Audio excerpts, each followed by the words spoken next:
Welcome back, everybody, to episode 5 of the Bright Lights podcast. I'm your host, Deegs, as always, joined by my two co-hosts, Mahoney. What's up, guys? And PT. What's up? Today, we got a lot of topics on the board for today. We're going to introduce our very first ever Bright Lights segment. We're going to talk about Kyler Murray. Should he play football? Should he play baseball? PT's going to talk a little bit about NFL Week 14 news, surprises, recaps.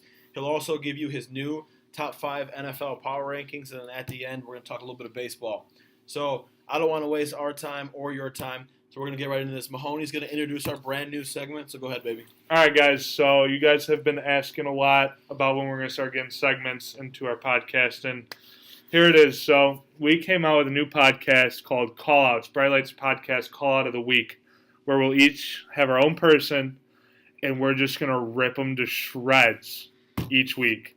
And I am so excited to start this. Deegs. No, I'm going last. You're going last? I already know who you're going to talk about. PT, I want you to start. Okay, I bet you guys couldn't guess who I'm talking about. So I'm going to start off with my call out with Mr. Bill Belichick. Oh. Okay. Rip them apart, PT. So I just want to know, I don't even it blows my mind that Gronk is back there. You have 70 yards to go, 60 to 70 yards to go. 69. And you... It was 69 yards. 69 yards. And you put Gronk back there. What's even the thought process? No, this was his thought process. It was if Tannehill... Exactly. There is not a thought process. It's a stupid thought process. He literally outthought himself. Bill Belichick is so smart, he outthought himself. Gronk is huge. He can't move. He has no vertical. What is he gonna do? Just the only reason he's penguin back. Up and just stand up and he just doesn't. Why? Okay, and maybe you could stick Josh Gordon back there. I wouldn't even want Julian Edelman back there before Gronk. Wait, but why was an offensive player even out there? Because they do that for jump balls. So he actually thought that Ryan Tannehill was about to throw that ball 70 yards in the air. 69 yards. 69 yards in the air. To the point where having Gronk back there would affect that.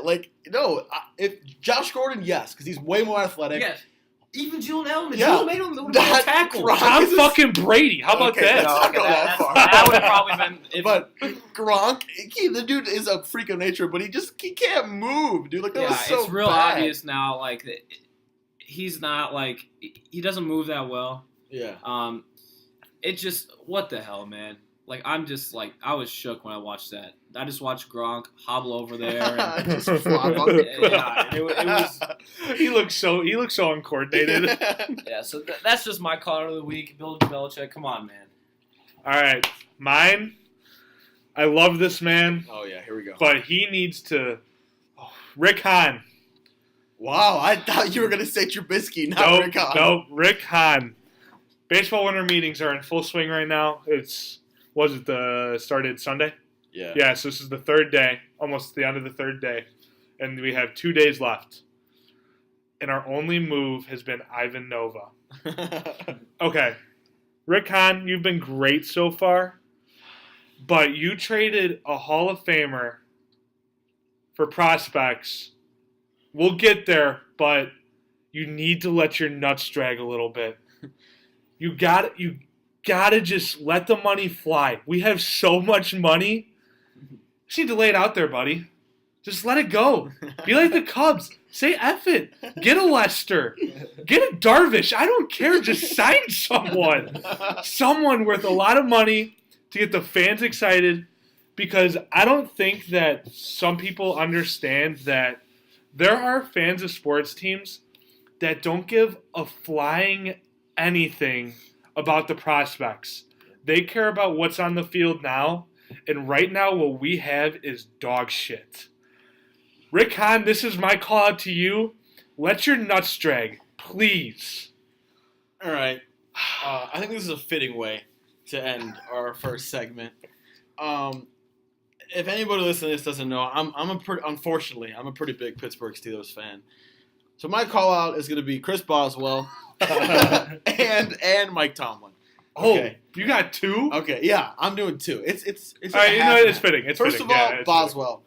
Last year, probably one of the better kickers in the NFL. Hit 3 or 4 game winners. Hit a 55-yarder in a torrential downpour to beat the Packers.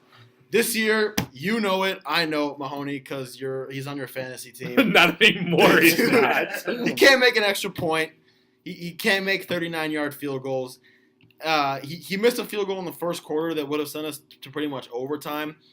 It's whatever, If he does his job, you guys win that game. Exactly. It's his weekly missed field goal because he sucks. But how in the hell do you slip and fall on a game-winning field goal after a rookie makes one of the most impressive plays I've seen all year by pitching a ball to Juju? Yeah, dude, and that was Juju unreal. running 40 yards to get you in a field goal range, and then you slip and fall to hit the game-winning field goal. Now, cool, Boswell sucks. If he's not cut, I don't know. He's not going to get cut. He's not going to get cut because of the money they owe him. He's a terrible kicker. But this game, I wouldn't be surprised if somebody else kicks next week, though. You said it. If Boswell does his job, we win that game. But we also win that game if our Hall of Fame quarterback, Big Ben, comes in the game after sitting on the sideline for 3 drives with his helmet on. He warmed up twice to go in the game. And Mike fucking Tomlin kept in Joshua Dobbs to play quarterback. When Big Ben came in, we scored on 5 plays. 5 plays. They would have put up at least 3 touchdowns on Oakland if he would have just put Big Ben in when he needed to be in the game. Mm-hmm. I understand, now he's got bruised ribs and whatnot, but we just lost to the Oakland Raiders.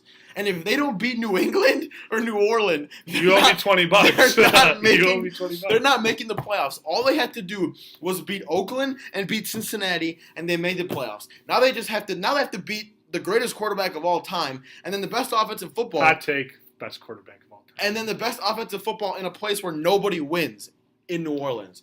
So I'm going to enjoy either Pittsburgh going 8-7-1 and making the playoffs because the AFC is dog shit, or losing $20 to you and having to watch the Bears play in the playoffs while Pittsburgh is just sitting at home literally doing nothing because Boswell sucks at kicking field goals and Mike Tomlin's dumbass. All right, so today Mike Tomlin said in an interview that I want to see if you believe this. He said that he was waiting for Big Ben's painkillers to kick in. No, that's dumb. Who cares? Big Ben, Tony Romo played a football game with a punctured lung and a bruised rib. Side note, he is a great announcer. And came in and won the game. Carson Wentz last year tore his ACL against the Rams and finished the game, and they won because of it. Didn't Deshaun Watson tear his ACL in the middle of the game too? In the national championship game, tore his ACL and stayed in the game. Carson Wentz literally tore his ACL and stood in the pocket without being able to move and got murdered by Aaron Donald and Ndamukong Suh, and they still won the game because he stayed in. When you have to win, this was a must-win game against the worst team in football. You don't keep Josh Dobbs in the game when you know you have New Orleans and New England on next up on your schedule, and you have to win 2 of these next 4 games to make the playoffs. You saw how easy it was for them to score when Big Ben came back in that game. Painkillers. That's stupid because he's played with worse injuries before. He played 4 weeks this year with a broken finger. Like he has bruised ribs. Yeah, they're not broken. Like if he's ready to go, we saw him warming up twice on the sideline. Let him come in the game. Let him drive down the field. Let him do what he does. The guy leads. He's the all-time leader in game-winning comebacks in NFL history for a reason. If he comes in and plays that second drive in the third quarter, they blow him out. They win by 21 points, and I'm happy this week. Pittsburgh's probably on the top 5 power rankings, maybe not, and I'm a happy camper, and I don't have to think about wanting to walk in front of traffic and burning my James Conner jersey because there's a real good chance that my team goes 8-7-1 when they should be like 11-5 or something like that. No, I totally agree with you, man. Mike Tomlin's on the hot seat now for his coaching job. It's inexcusable.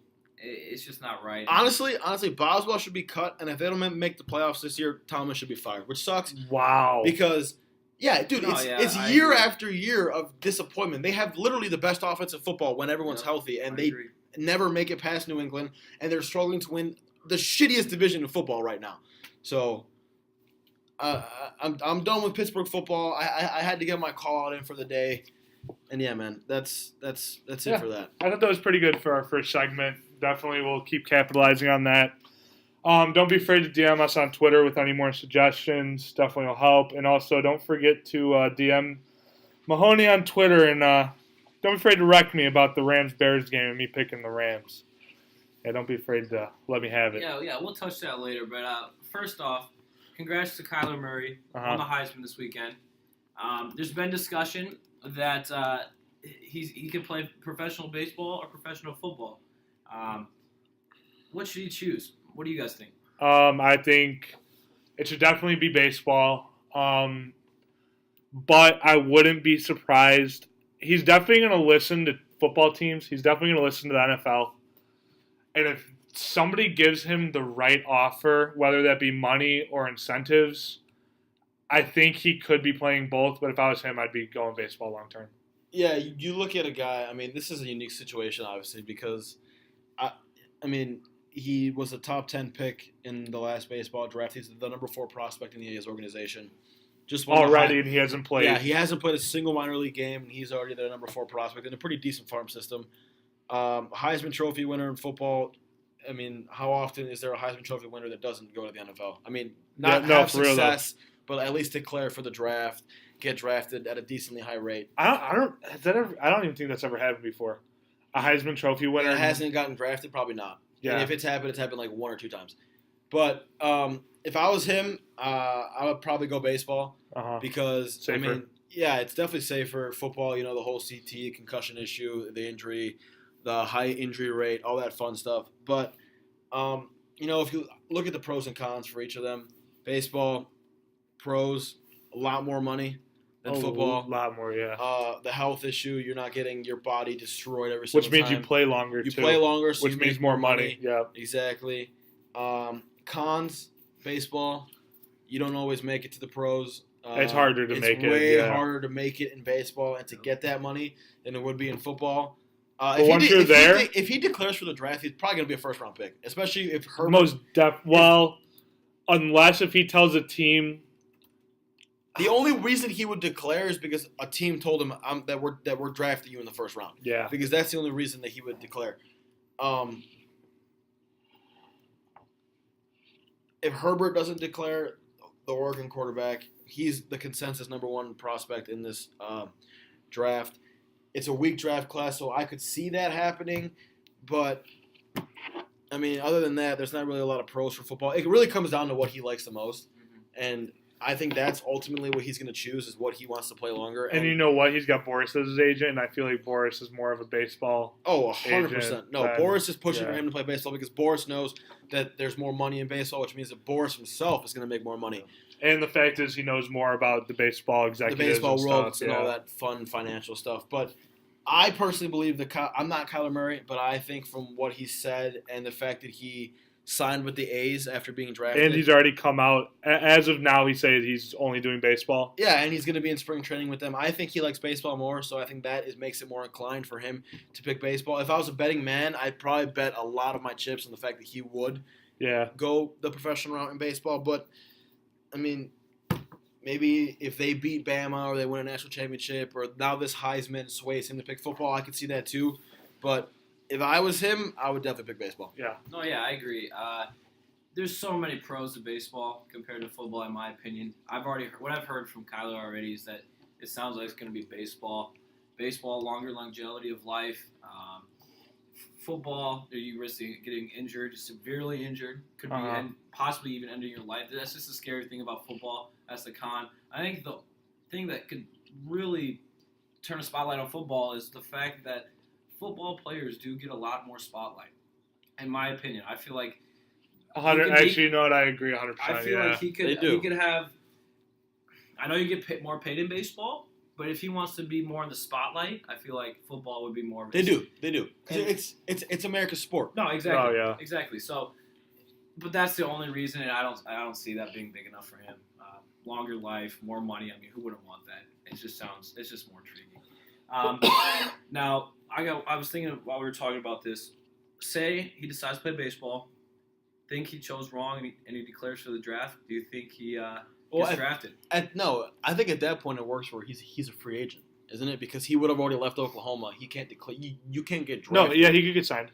Yeah, he could get signed, but he can't get drafted. No. So he wouldn't have to declare for the draft. So he becomes a free agent. Do you think he gets signed?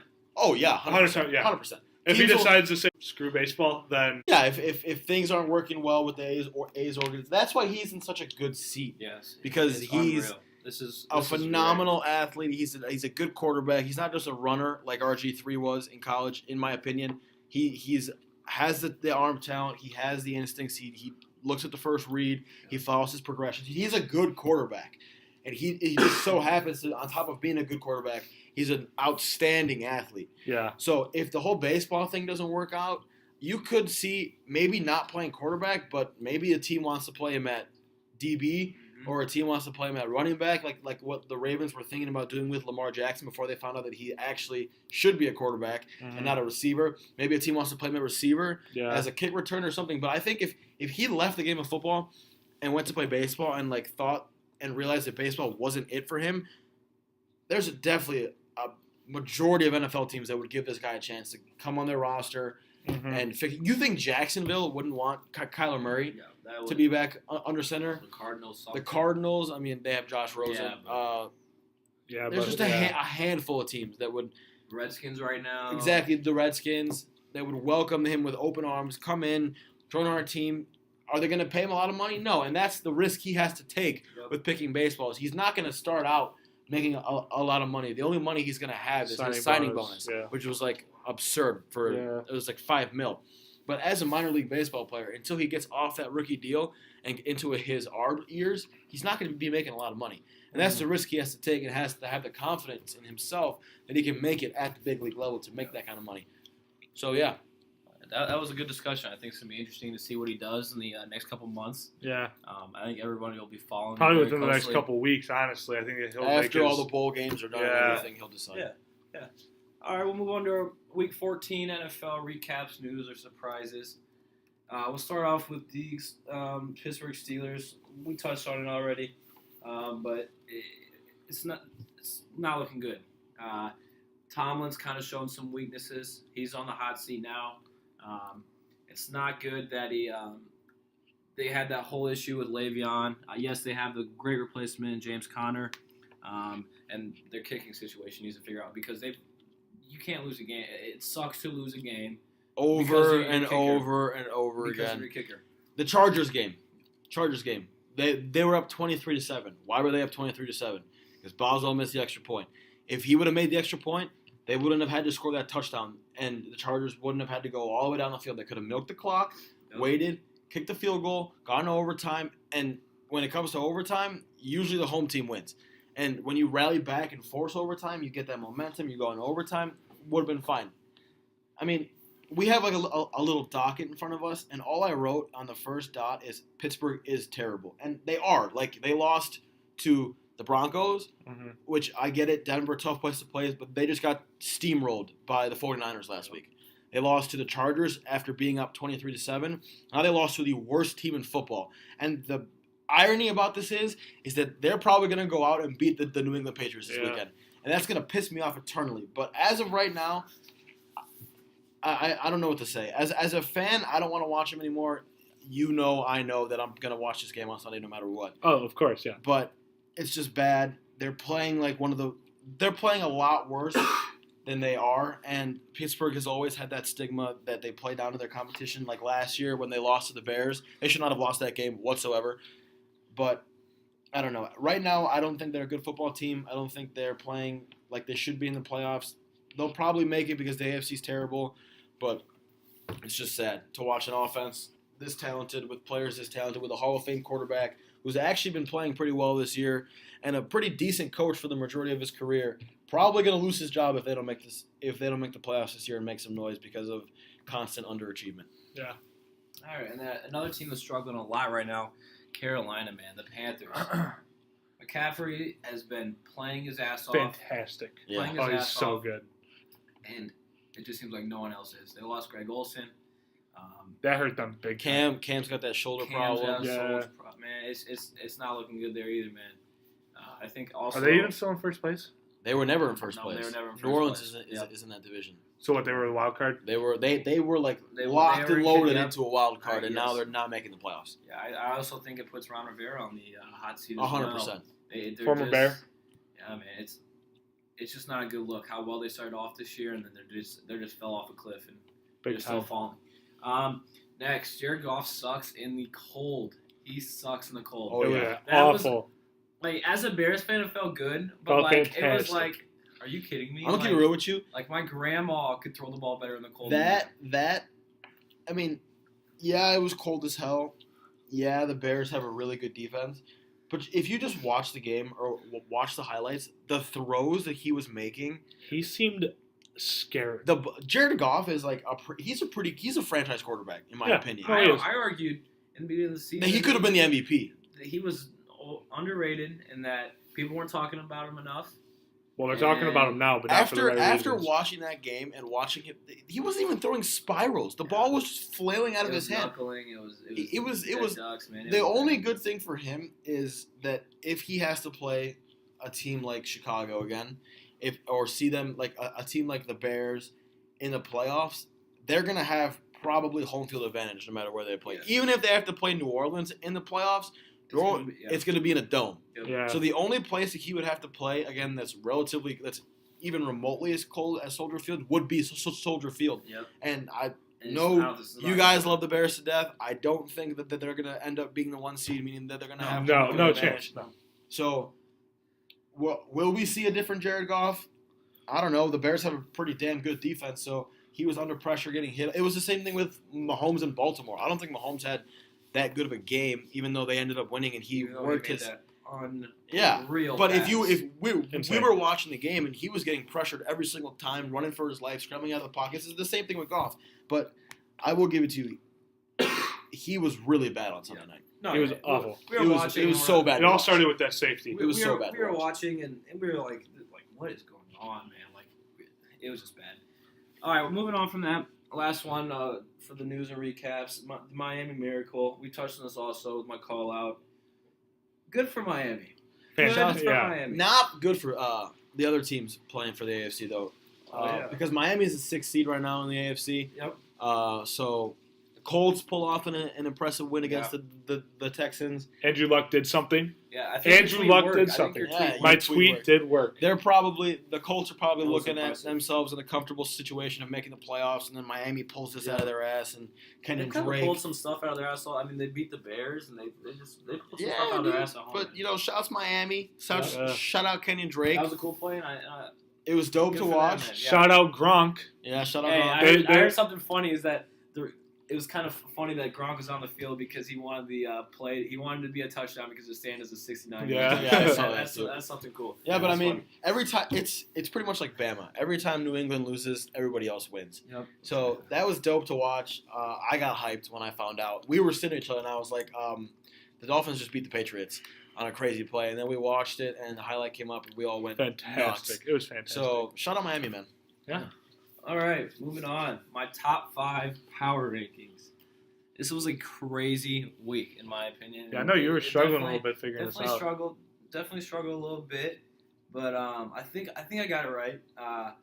We'll name it off here. You got the Saints at 1, Chiefs at 2, Rams at 3, Cowboys at 4, and my beloved Bears at 5. Now the Saints, the reason I haven't kept it at 1 is just because of what the potential of their offense still has. Yes, they struggle against the Cowboys, but the Cowboys are playing unreal right now. Unreal. Yeah. Yeah. They're just steamrolling teams, and they look real good. So I really can't put that on the Saints.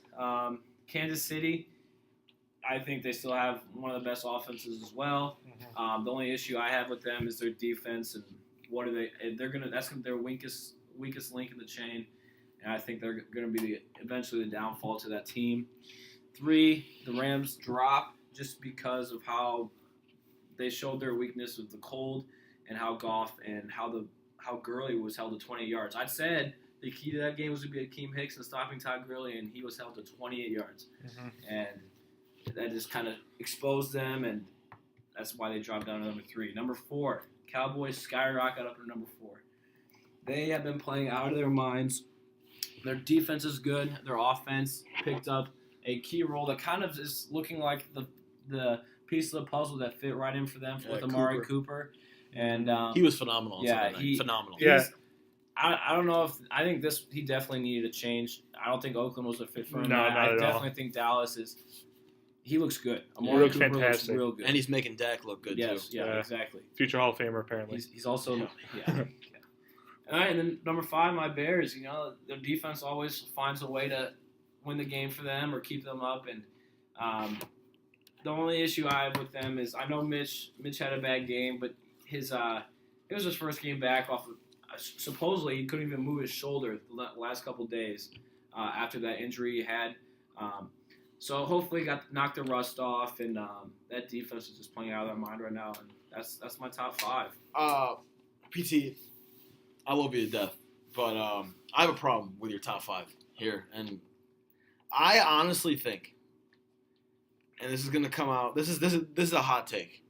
I honestly think the Bears should be number 1 on your power rankings, because I look at these teams right here, right? Dallas, great offense. Their offense, no matter what you say with Amari Cooper, runs through Zeke. Yep. If they don't get Zeke going, they're not going to score more than 2 touchdowns. Okay. The Rams, their offense runs through Todd Gurley. If Todd Gurley doesn't get going, like we saw on Sunday Night Football, they're not gonna be anything. Goff looked uncomfortable all game because he couldn't get the run game going because, like you said, Hicks and all the big boys down there on the trenches for the Bears stopped Todd Gurley. The Chiefs, they had Kareem Hunt at their running game. Spencer Ware is a pretty decent replacement. He's not Kareem Hunt, but Tyreek Hill. We watched that Chiefs Ravens game, particularly you and me did, PT, and that Baltimore Ravens defense, which I think is worse than the Bears defense, made Patrick Mahomes uncomfortable all game. There is no reason why the Chiefs should have been in overtime with Baltimore. They are a much better team. Their defense is not good, but I don't think Baltimore's offense is relatively that good either, and they were just pounding the ball down the Chiefs' throats. And what do the Bears do when they're at their best? What they do on Sunday night? They pounded the ball down the Rams' throats. And then you look at the Saints. The Saints, Drew Brees is a Hall of Fame quarterback, okay? Michael Thomas is probably one of the best receivers in football. But the Saints are not a good football team unless they get Mark Ingram and Alvin Kamara going. So I honestly think, and this is the hot take, I honestly think if I had to pick a team right now in the NFC to go to the Super Bowl, I'd have to go with the Bears. Wow. Because if you look at the teams that they would have to play, they would have to probably go through New Orleans or LA to go through to get to the Super Bowl. The Bears' defense, compared with when their offense plays just average, all Trubisky has to do is not turn the ball over. We talked about this the other day. The Bears are 100% defense and don't mess up on offense. Yes. If he doesn't turn the ball over and they just pound the ball with Cohen and Howard, they're going to beat any team in the league at any given Sunday at any point in time. And they're going to have to go through New Orleans and LA to get to the Super Bowl, and they have the defense to do that. So I honestly think if I put all my chips on the table to pick a team to not only go to the Super Bowl right now, but to win the whole thing, it would be the Chicago Bears. Wow. It's music to my ears. But it's not out of the realm of possibility. You're going to be shocked once the playoffs comes. I honestly think they're going to dominate. And here's the thing. This is what I want to point out. The Bears have not played well against teams they should absolutely destroy. That's how Pittsburgh is every single year. And the Bears have stepped up when they need to. Correct. Yeah. And so maybe they'll do the same playoff time.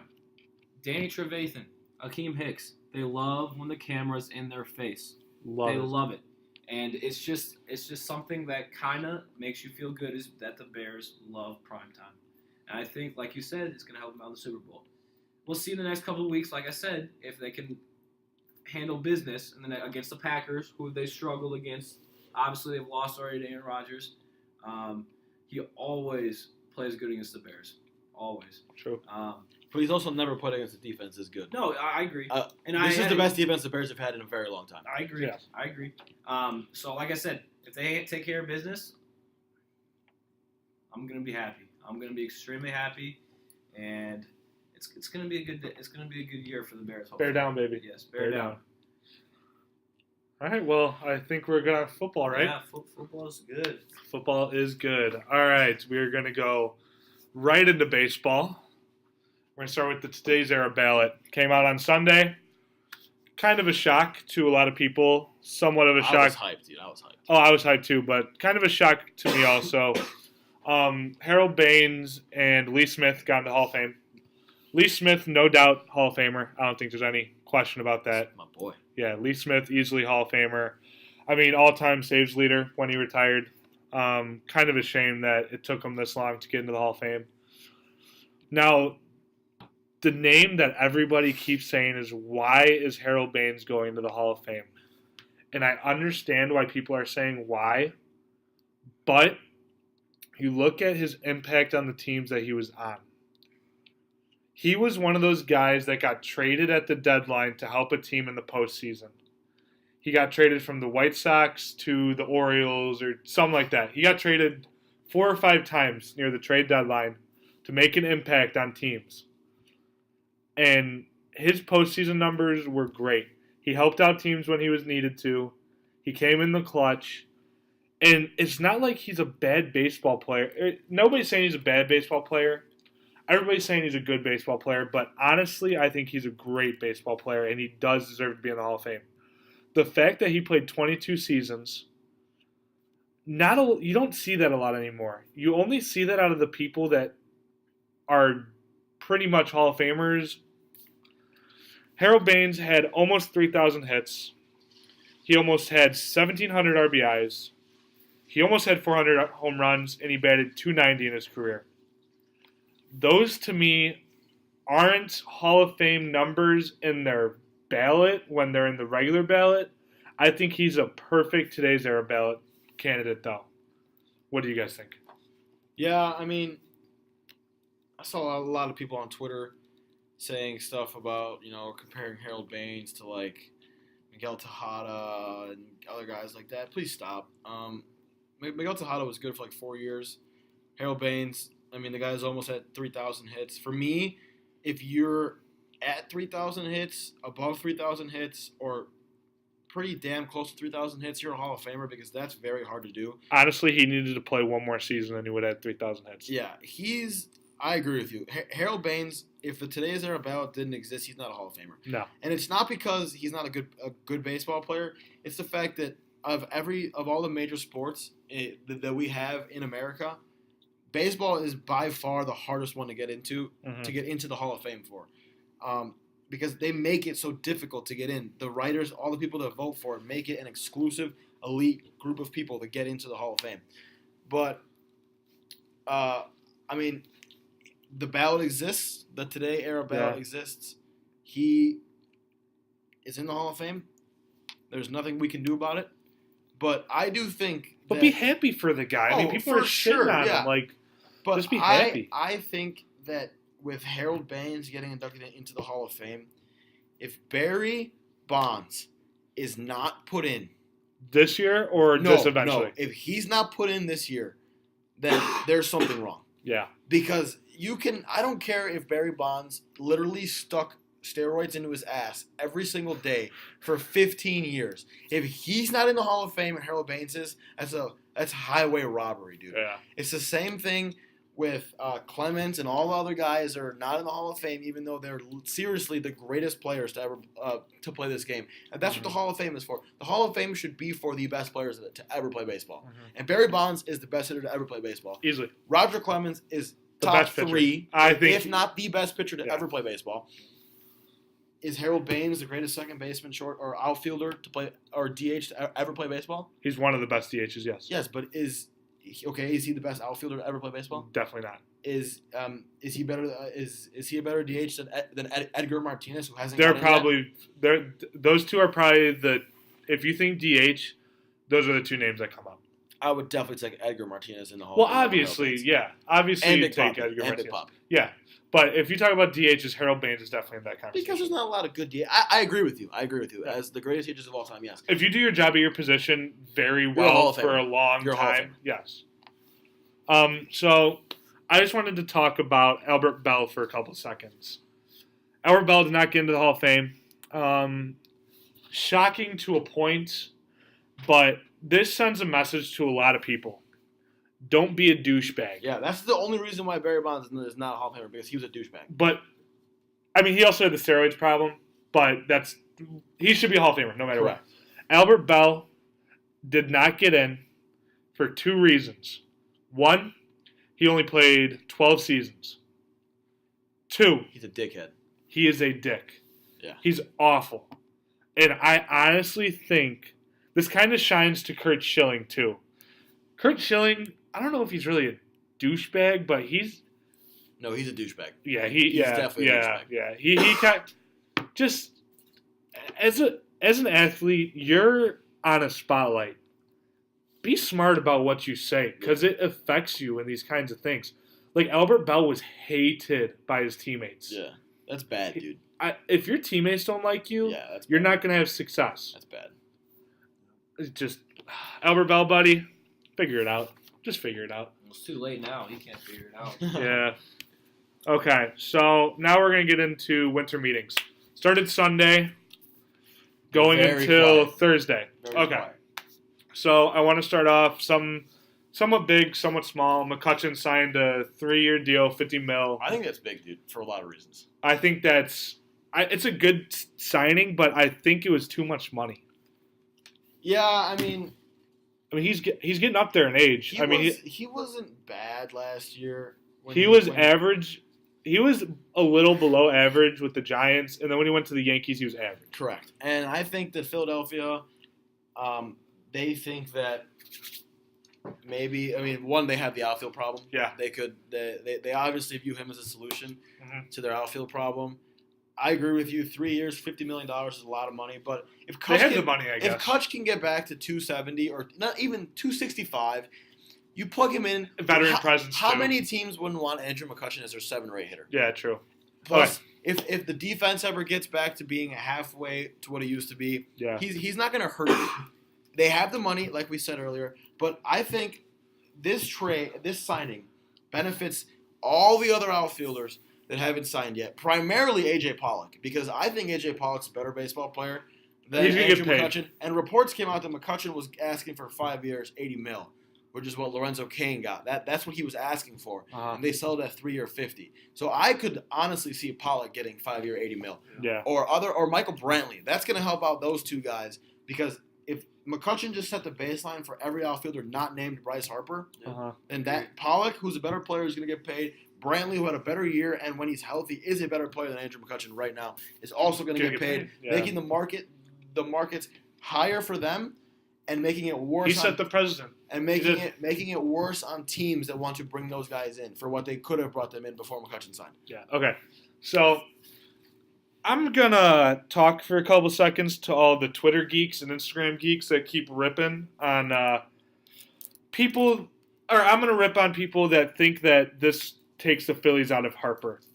How dumb can you be it's so bad. if you think that they're out on Harper because they signed Andrew McCutchen, who has done great things in his career, but right now he can't take the dirt off of Harper's cleats. No, there's like. Okay, let me. Oh, I'm not done. This got me so heated today. I was scrolling through Instagram, and I love my White Sox fans, but I saw one today, and it wasn't a smart one. He's like, Harper to the White Sox confirmed. Okay, first off, Harper to the White Sox, it's in the realm of possibility. I still don't think it's going to happen. I'd love for it to happen. But some White Sox fans are so dumb and just... what he said irked me. He said they've got McCutchen, Nick Williams, and Herrera now. They're set. When I read that, I was going to chuck my phone. Nick Williams, great prospect. Don't get me wrong. He's not going to be on the opening day roster. They're going to trade him. Somehow they're going to find a trade candidate and they're going to get something. Bullpen, something. He's not on the opening day roster. If their outfield's going to be Herrera, McCutchen, actually, they're probably going to sign someone else too. But the fact that he thinks that puts them out on the running on Harper blows my mind. Look, I'm just going to tell you right now. If they thought that they needed to improve their outfield, Andrew McCutchen was not their solution. No. Just because they signed Andrew McCutchen doesn't mean that the Phillies are sitting there Oh, yeah, we're wiping done. their hands. Yeah. Oh, let's sit back. Let's go win the NL And watch the freaking Mets get Real Muto and make their team even better. And they're going to be like, oh, McCutchen, great dude. Let's go. Let's roll We're in. done. Let's we got roll McCutcheon in. on our book and let's go to bed. Let's roll in with Kutch, and that's our outfield that's going to go out and beat the Braves and beat the Nationals and even beat the Mets, unfortunately. Yeah. No, them signing McCutcheon actually re-emphasizes the fact that these guys need Bryce Harper. Yes. Because McCutcheon is not going to beat the Braves. He's not going to be their star outfielder. McCutcheon's not going to beat the Mets. McCutcheon might not even play 120 games this year. He might be gone at the deadline if he goes nuts and the Phillies underachieve. They have so much money that it was rumored at one point that they could have afforded Harper and Machado. I don't think they can now. I think they might still be able to. They might still be able to, yeah, but just because they're paying McCutcheon what they're paying him, they still have so much money. They could still throw a $400 million contract at Bryce Harper, lean back, and watch him come to Philadelphia to hit 40 home runs every single year. And that's the guy that they're going to go to war with against the Braves, against the Mets rotation, against the Nationals rotation. Not Andrew McCutcheon. No. I love Odubel Herrera. I love how he plays baseball. He's not a star outfielder. He's not. I mean, he's a great leadoff hitter, but he's not Bryce Harper. And Andrew McCutcheon, in his prime, MVP candidate every year, still not what Bryce Harper is. No. Just because they're paying him. He doesn't have the hype around him. He's not. It doesn't even matter about the hype. He's just not as good of a player. Well, when you think about it, though, when you get Harper, you're not only getting the player. Do you know how many freaking jerseys that team is going to sell? The tickets, they're going to sell it every single game. Okay, all right. The billboards, everything, bro. McCutcheon, welcome to Philly. Okay. Next one. This will be really quick, real easy. Quick Jose Abreu talk. We're not even going to get real deep into this. It's been connected with the Rockies and the Astros now. So the White Sox are getting some interest. I really don't think he's going to be on the opening day roster, which I'm fine with. Get Polka a couple more at-bats, and we'll see Eloy. He might move to first. Okay, done with Abreu. There it is. Okay. Big baseball news. Big trade news. There's a possible three-way trade with the Marlins, the Mets, and the Yankees. And the fact that I said the Mets and the Yankees in the same sentence with their trades, they haven't done a trade since 2004, and it was for Mike Stanton and someone else. Not Giancarlo Stanton, but it was Mike Stanton and someone else. And so they haven't done a big trade in a long time. Which is expected, because they're rivals. But what the census here is that Real Muto is going to go to the Mets. Okay, so it's a Real Muto and Syndergaard trade and prospects. And there's one more person that we'll get to that might be a part of this deal. So Real Muto to the Mets and Syndergaard to the New York Yankees. Yeah. Yeah, that's nuts. Okay. And the third big name that might be a part of this, it came out today that the Mets are not afraid to let go of Andujar. The Yankees not afraid to let go of Andujar. What'd I say? Mets. Oh, yeah, the Yankees. And not only would it be up in the air about which team he goes to, either the Mets or the Marlins, but either way, the Marlins, I think this is going to be a good trade for the Marlins. The fact that it's three teams, they're going to get a boatload of prospects. Correct. The Mets are probably only going to get Real Muto, which is what they want. And the Yankees are going to get Syndergaard and be 1,000 times better in that rotation. Yeah. A few things come out from this trade, right? One, shout out Brody Van Wagen. Shout out. He's making moves. Comes in, and he's just letting it flopping his nuts everywhere. He is dragging that thing down the Big Apple because he is just showing that, look, man, I'm here, and I'm here to make moves. And we're in New York, I don't care. I don't care who I make moves with if it makes my teams better. So, shout out Brody Van Wagen. Yep, Brody. But if he makes this move, Class A dumbass. Class A dumbass. Really? Let me tell you why. JT Realmuto, right? 2 years left of control. Mm-hmm. Awesome baseball player. Mm-hmm. Phenomenal hitter. Defensively, he's not good. Look at the numbers. He's not a good defensive catcher. You don't trade Noah Syndergaard, who is one of the game's best pitchers.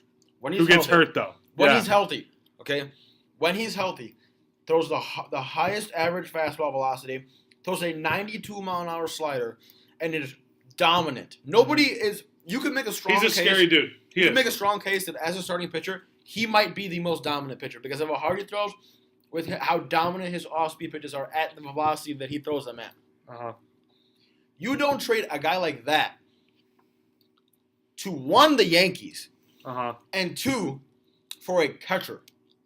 True. You don't do that for a catcher because what we've seen at the catching position in baseball is right now it's not good. It's not at a premium. It's not what it used to be. It's kind of like first base. You have an aging Buster Posey. You have Real Muto. You have Salvador Perez, who had a bad year last year. Yeah. Who else is there? Wilson Contreras. Awful year. Not a good offensive catcher. Yachty is getting older. The thing is, though, Yachty was probably one of the best catchers in the NL. Oh, he always will be because of how good he is defensively. And just that shows right there how bad the position is. Yasmani Grandal. Yeah. Who's the guy that I don't know. What I'm trying to say is Real Muto is right now the best offensive catcher. Even at the best offensive catcher in baseball, he could be a stud defensively. You don't give up a guy who is a legitimate number one when he's healthy and could give you a rotation with a guy who just had the greatest pitching season that we've seen in the last 10 years. Can you imagine Syndergaard and DeGrom in a 7-game series where they each pitch?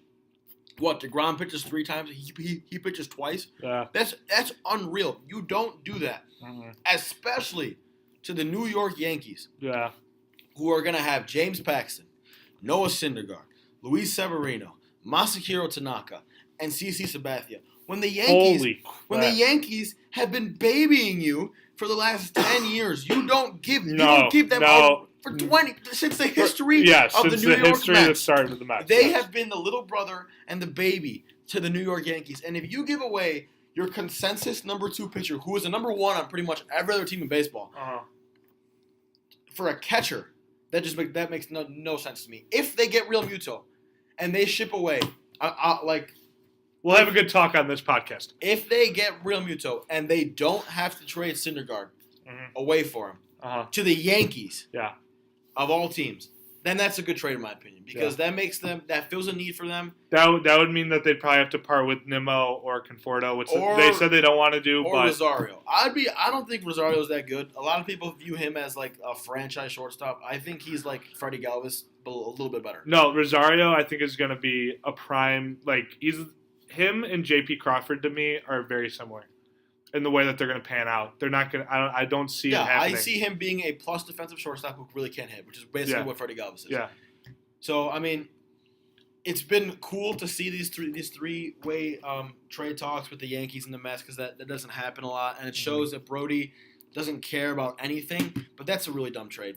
Yeah. That's a really bad trade for the Mets after going out and getting Robinson Cano.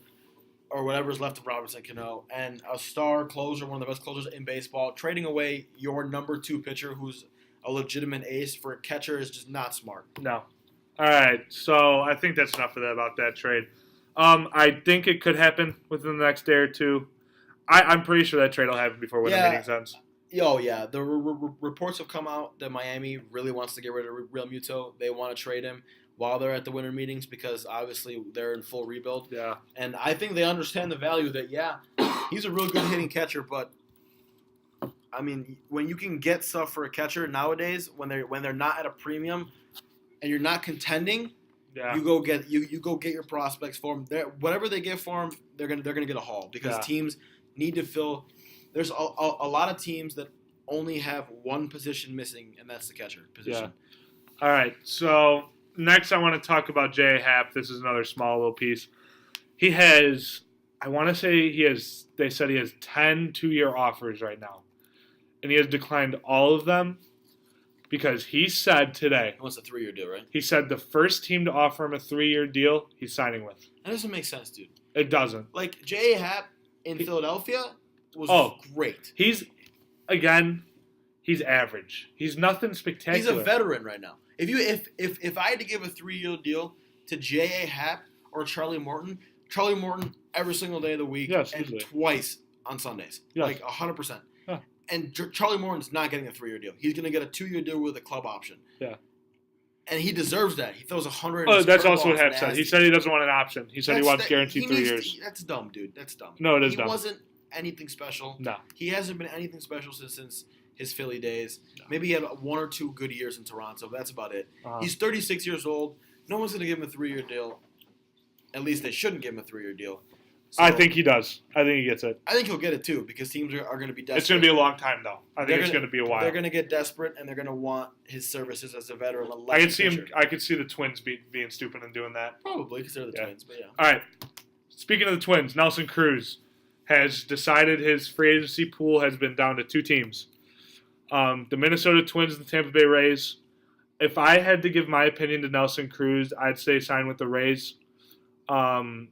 Not only because of the fact that they're better than the Twins, but inside of that dome, he's gonna hit tanks. I see him hitting close to 50 home runs. Yeah, if I was him, I would have kept the Astros in consideration, just because. Yeah, I'm shocked. Nelson Cruz, I don't think. And that lineup is dangerous. I don't think he's ever won a World Series before, and he's been in the World Series twice with the Rangers, and he's never won it before. No, heartbreaking. Yeah, very sad. I think it'd be cool for him. He probably wants to get a ring.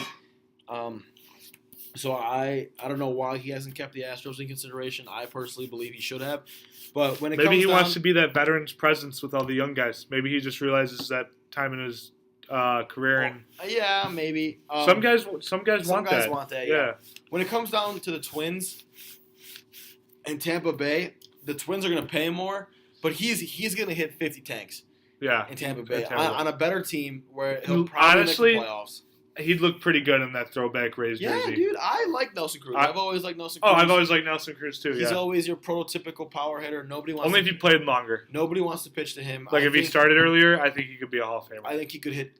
If he would have started earlier, you're looking at a guy who could probably hit 600 home runs. Oh yeah, pure power that he is he close to 500? I don't think so. I think he's close to 400. I mean, fact check. There was a time where Nelson Cruz was like just hitting 40 bombs every single year easily. And being like he did last year, he hit 38. I think he hit 37. He's got 360 career home runs. So like I said, close to and 40. He's 38 or 400. So I mean, he'll get 400. He'll definitely get 400. Yeah, which is, I mean, he might get 400 next year. Actually, he's only played for 13 years. So had he started, I can see him being like Harold Baines, played till he's 43. He came in the league when he was 25. If he would have came in the league when he was 20, you're looking at a guy who could probably hit 600 home runs. If he hits over 500, I think he's got a shot for the Hall of Fame. Me too. Yeah. If he plays long enough, I think he could be a Hall of Famer too. Yeah. Okay.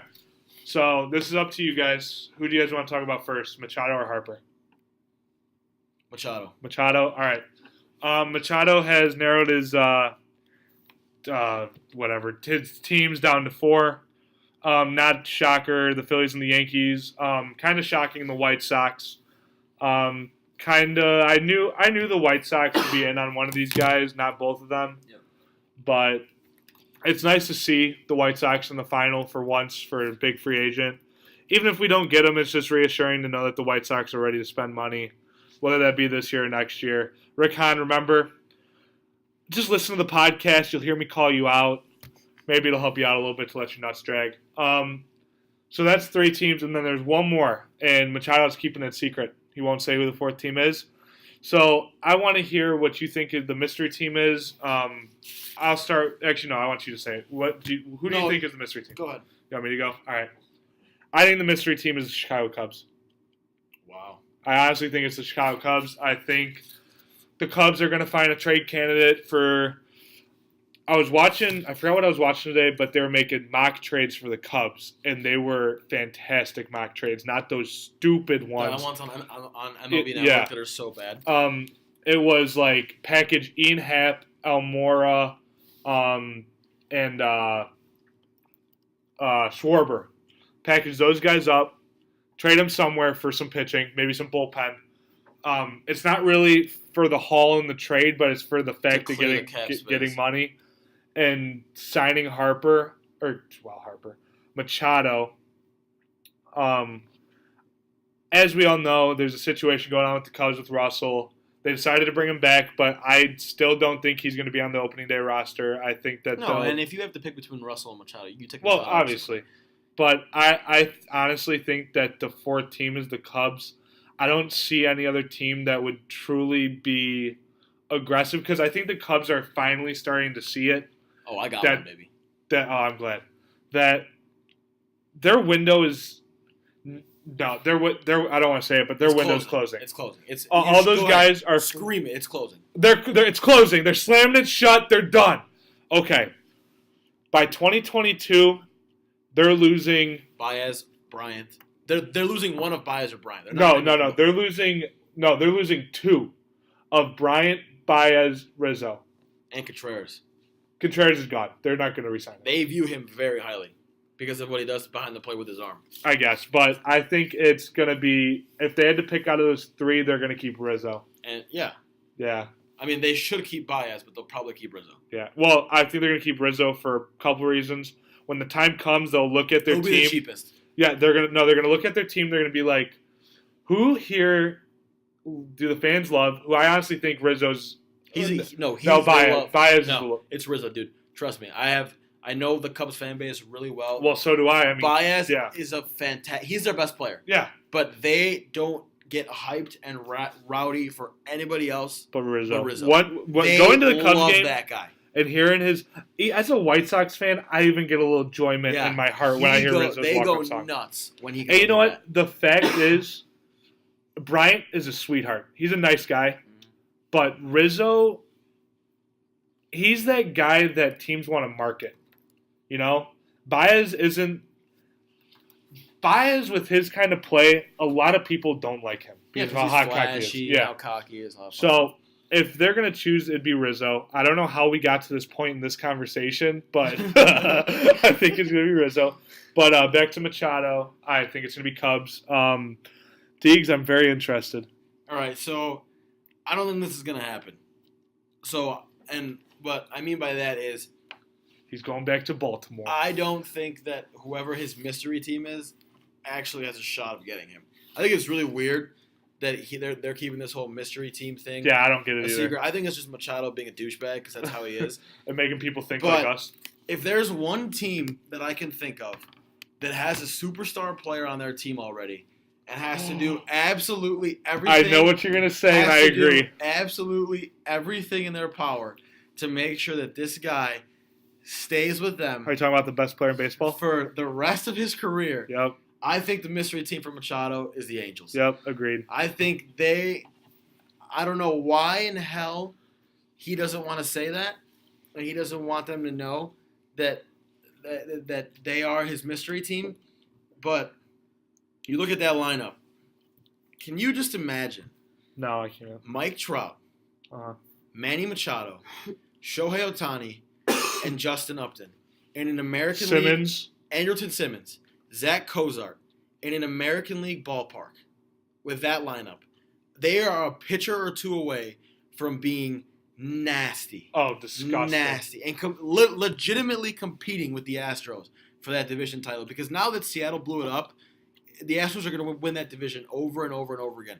And if the Angels don't make a move to get a superstar or to go out and get they need at least two quality pitchers now that Ohtani's getting Tommy John. Already got it, but yeah. Whatever. That he won't be able to pitch for them next season. They have to do everything in their power to keep the best baseball player in the last 10 years and a first ballot Hall of Famer from walking and going to another team. So, is it going to happen? I don't think so. I think the Angels front office is too soft and they're wasting Mike Trout's career. Yep. But I honestly think that they're the mystery team. Call Machado and trying to get his services to make sure that Trout doesn't leave. Yep. All right. So that's it for Machado. Interested to see where he goes. Hopefully he announces soon. The next guy that's we're waiting on is Harper. Bryce Harper. Buddy boy. He announced today that he's out. He didn't announce. Two teams announced today that they're out. Yankees and the Cubs. No, Yankees and the Cardinals. Oh, yeah. They both announced that they're not interested. The Cardinals I saw coming, honestly. I saw the Yankees coming, too. He doesn't fit there. Yeah. They don't have the payroll. Yeah. So there's not really much to talk about there. Just two big name teams are out. I wanna ask you. Okay, ask me. Now that the winter meetings, I know we did our predictions a while ago for where Harper goes. I want you to give me where you think he's going. Right now at this moment. Yeah, where you think he's going, and after you tell me where you think he's going, give me a dark horse candidate to get him. All right. So. And then I'll give you mine, obviously. Okay. Actually, we're gonna do Harper and Machado because I think they play into each other. I think Machado goes to the Phillies. His dark horse, my free agent prediction, the Chicago White Sox. Okay. For Harper, man, I feel like Machado's being easier to read. I am shocked that it's this hard to figure out where Bryce Harper's going. All right, Harper, let me start with the dark horse again. Another dark horse, the White Sox. I still think they're a dark horse for both of these guys. But honestly, I can't think of a clear-cut team for Harper. There isn't one. Like Machado, I can see because he said 4 teams. He has his 4 teams list. Exactly. With Harper though, Harper's going to be more than Machado money-wise. Maybe not by a lot, but he's going to be more. Yeah. And that knocks out some teams. Like the Cubs. They'd rather spend money for Machado, in my opinion. They'd rather spend money on Machado right now than they would with Harper. Yeah. Because of the money. Harper, Machado at least gave us some teams. Harper's kind of just you got to pick a team. Oh, Jesus. I'm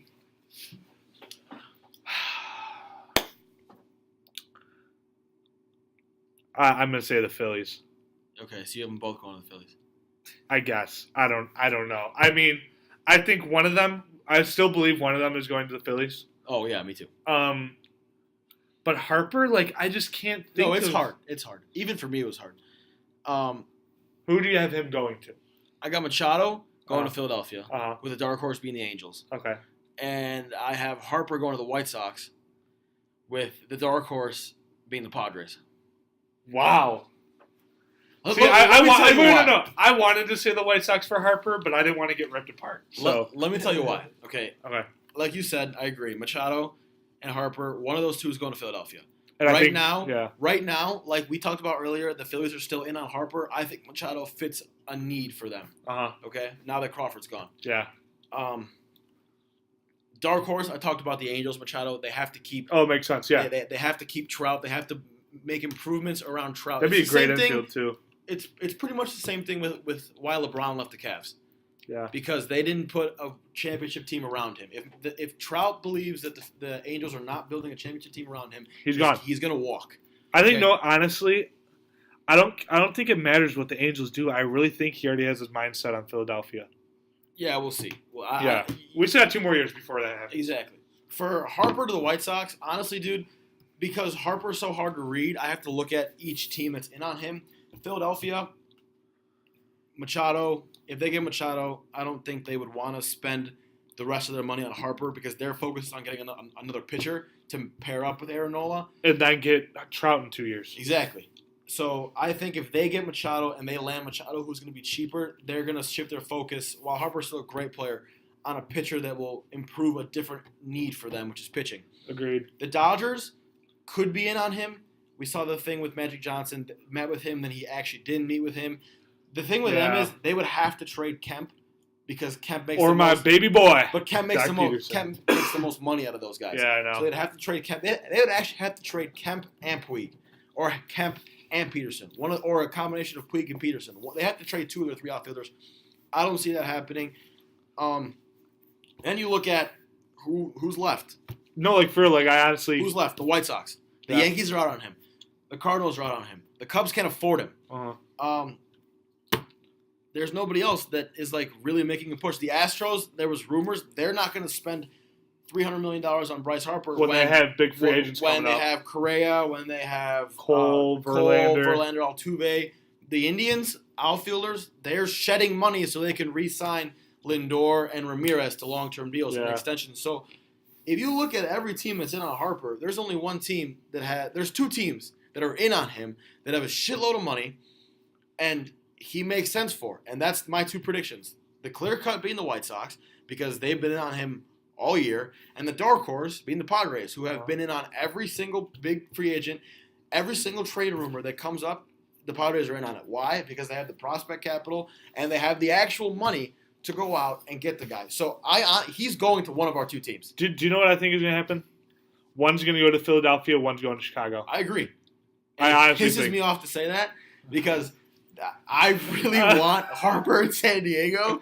But first of all, Here we go. Oh boy, he's I'm good. just- Can I say something first I'm not before gonna you say rant? it. I'm not gonna say Yeah, it. go ahead, I BT. don't want to say anything. If Harper was the White Sox, I'm buying every single color of jersey and Harper, and I'm just gonna wear it every single day to piss you off, dude. All right, man. Every single day. If it comes out that his final two teams were Chicago and San Diego, and We're fighting. No, like honestly, we're going to be in a fist I fight. give you permission to do that, but I don't want to rant about why he should pick One San or the Diego other. or Yeah. over Chicago or vice versa. But Because like we don't know what's going on in his mind. He could be saying, "F everybody, I'm going to San Francisco." but like, I feel like Harper's the kind of guy that definitely wants to like chill on the beach with some babes and hit like 35 to 40. He's married. He is not like that. He's quiet. Him and Chris Bryant are best friends. Chris Bryant is a mouse. Dude. He doesn't make a squeak. Dude, he's from the West Coast.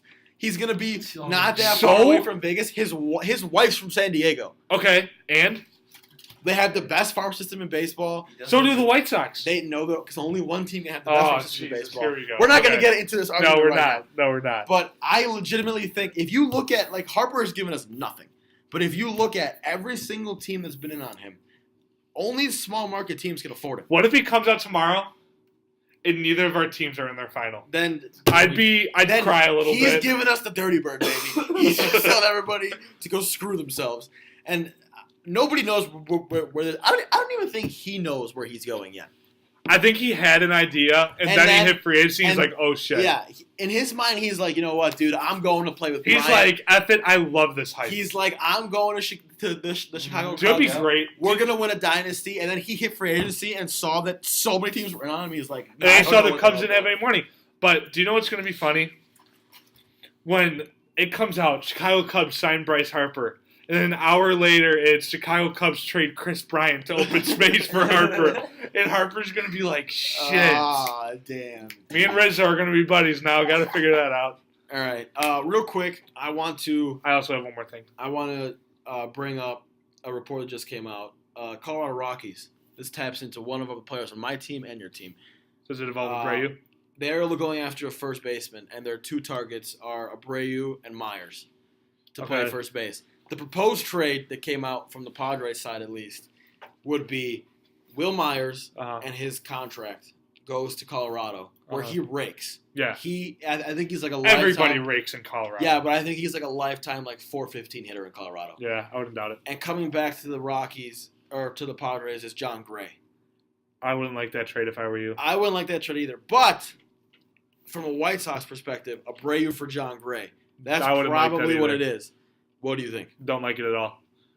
I'll tell you why I don't like he it. wants Jock. That's what he wants. I do want Jock, but that doesn't matter.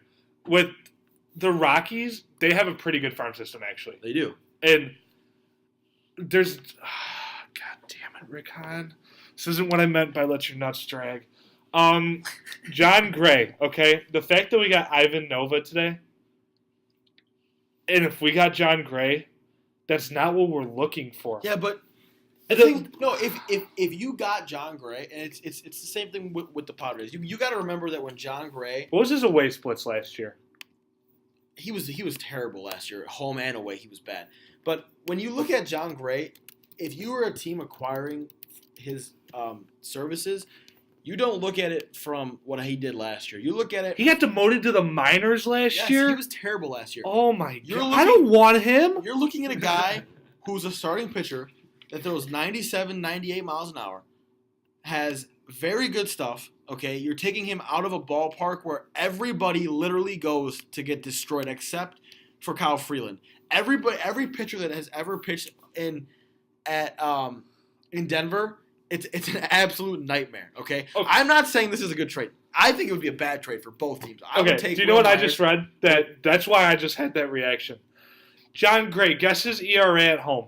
It's probably like 8, No, lower. Come on, be realistic. 6. No, lower. 5. It's 4.91. Guess his ERA away. You'd think it'd be better, right? Oh, it's like a 5 something. It's 5.4. Yeah, he had a bad year last year, dude. But That's not a bad year. That's an awful year. That's shitty. He deserved his demotion to I'm AAA. not saying it's a good trade. I'm just saying that's interesting. that both Interesting. of our I'm pissed. teams, both our If teams, we trade a franchise first baseman for franchise John first Gray, damn it! a franchise God. first baseman that you have been wanting to trade. Not for John Gray. All right, man. All right, go ahead. Go on to what your topic was. My topic. Back to Jock Peterson. His pet bird, parrot. Oh, parrot, baby. Scooter. He's still on the loose. Haven't found him yet. I'm pretty close to flying out to Los Angeles myself and getting a search team going because it's not fair to my boy Jock. He just got a brand new kid, and now he lost the bird. Yeah. It's like, At least he didn't lose a kid. you know what, to Jock Peterson, it probably was like losing the kid. Hey, so if you're in LA or in the LA area, please keep your eyes open. All right, actually, for I have a Jock question. Peterson's parrot. I've got a question now. All right, this has nothing to involve sports. This is just some fun convos here. The title of this podcast has to start out with Jock's parrot. Scooter, where are you? But birds live for effing ever. Yeah, dude. Did you know that when you get a bird, you have to sign a contract so if you die while you still have the bird, you have to sign a piece of paper, like a contract, saying who you're going to give the bird to. When you get the bird. So John You can signed get- the paper. Definitely. He had to have. Wow. Unless he stole the Did parrot. somebody give Jock his damn bird back, No, right? I haven't. You know what that bird's doing? That bird is a parrot, right? Maybe Harper has it. That bird's a parrot. So you know he's like, Jock. He's looking for Jock, and If he's you not miss a getting parrot it. that's going Jock. You know who to You give know it back who. to. Call me first, though. Yeah, call me Yes. first, yeah. All right. No, That's- call Rick Hahn, give it to Rick Hahn. Let Rick Hahn deliver it, and then we'll be good. All right. That's all we got for today. A little comedy action on today's podcast. Yeah. Our new segment. We hope to keep going with that. Yeah, That was went pretty well. good. Yeah. Make sure you follow us on Twitter at BrightLightsPod.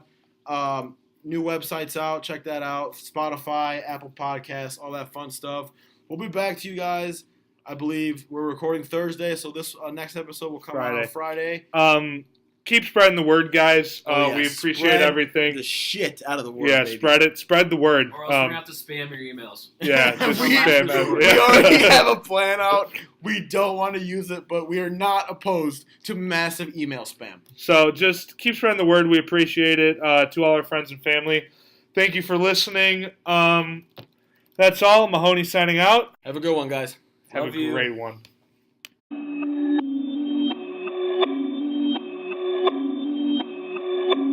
Perfect.